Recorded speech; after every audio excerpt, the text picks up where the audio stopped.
Estudo Bíblico Josué 16. A herança dos filhos de José. Capítulo 16, verso 1 a 17, verso 18. O território das tribos de José foi sorteado como uma só parte e mais tarde dividido entre Efraim ao sul e a meia tribo de Manassés ao norte. José recebeu uma herança dobrada, pois ambos os filhos receberam parte na terra. Manassés e Efraim, cujas heranças se estendiam por grande parte da área central da terra prometida. Os dois filhos de José foram abençoados por Jacó, a fim de que seus descendentes fossem colocados como fundadores das 12 tribos de Israel. Gênesis 48, 5.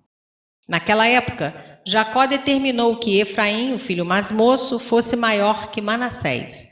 Gênesis 48, versos 9 a 20 e Ezequiel 37, versos 16 e 17. Por conta disso, o território de Efraim foi esboçado primeiro, embora a tribo fosse menor. Números 26, versos 34 e 37. A localização dessas tribos era muito privilegiada. Era composta por um distrito tanto fértil como belo.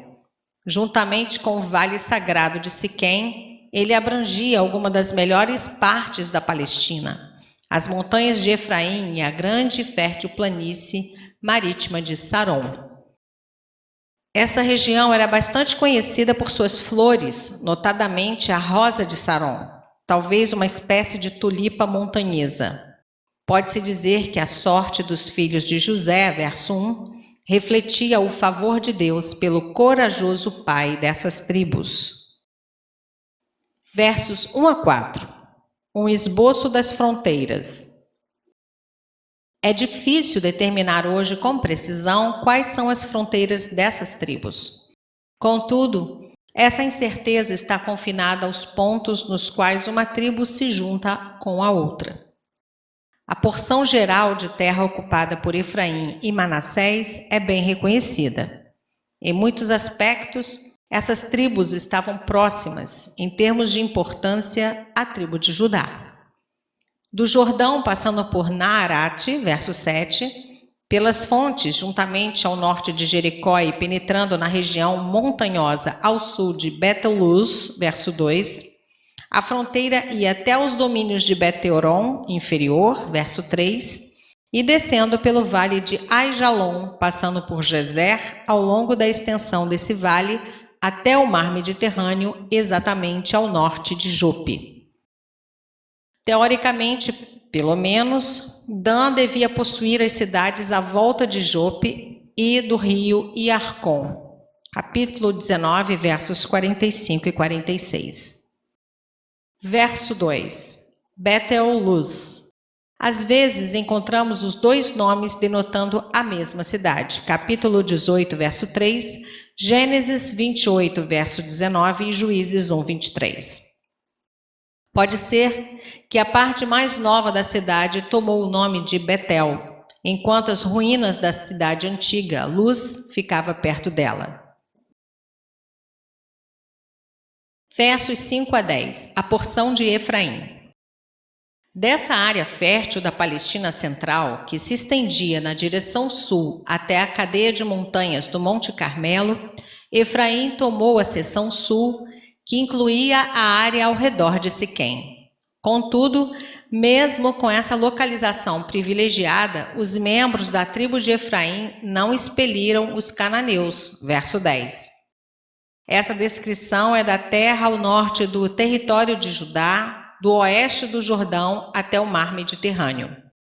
Houve a inclusão de algumas cidades no território de Manassés, pois a terra de Efraim era pequena em relação ao tamanho da sua população.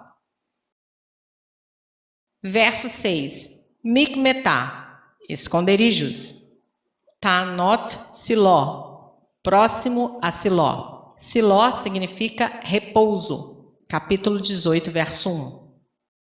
Foi ali que os israelitas armaram o tabernáculo uma vez conquistada a terra. Jeremias usa a destruição dessa terra para ilustrar a terrível destruição que virá sobre Judá, sob Nabucodonosor. Jeremias 7, verso 12 e 14 e 26, versos 6 e 9. O pecado traz o inevitável abandono de Deus, tanto do indivíduo como de uma cidade ou povo. Salmo 78, 60. Versos 7 e 8. Os nomes Naarate, verso 7, e Tapua, verso 8, remetem a juvenil e maçã, respectivamente. Naarate, Naarã, também é mencionada em 1 Crônicas 7, 28. Verso 10. Gezer era uma cidade relativamente importante. Efraim não expulsou da sua área os cananeus. Essa é a primeira menção de uma política fatal de negligenciar o extermínio de idólatras. Deuteronômio 20, 16. Portanto, tornou-se mais uma cidade onde a influência pagã e a idolatria emanou para levar Israel ao abandono de Deus, porque o povo faltou em cumprir com o mandamento do Senhor. Na placa Israel do faraó Merneptah é afirmado que os egípcios retomaram Gezer logo depois da conquista. Foi dada como dote ou presente a Salomão no casamento da filha do faraó com o rei sábio. 1 Reis 9, 16. Nota: a história de Efraim ensina o perigo do pecado prolongado. Ao permitirem que pequenos grupos de cananeus permanecessem, a nação inteira corrompeu-se. Ao se venderem em troca do tributo dos ímpios, o povo pecaminoso tornou-se cada vez mais poderoso e numeroso. Deus sempre insistiu que a única maneira segura para qualquer pessoa ser vencedora é a rendição e a dedicação incondicional de si mesma ao Senhor. Portanto, aquelas pessoas tornaram-se fracas e indolentes em relação à vontade de Deus. 2, elas se tornaram pessoas que buscavam lucro em vez de serem pregadoras proféticas. 3, elas ficaram tão espiritualmente fracas que as tentações procedentes da idolatria e da imoralidade terminaram por vencê-las.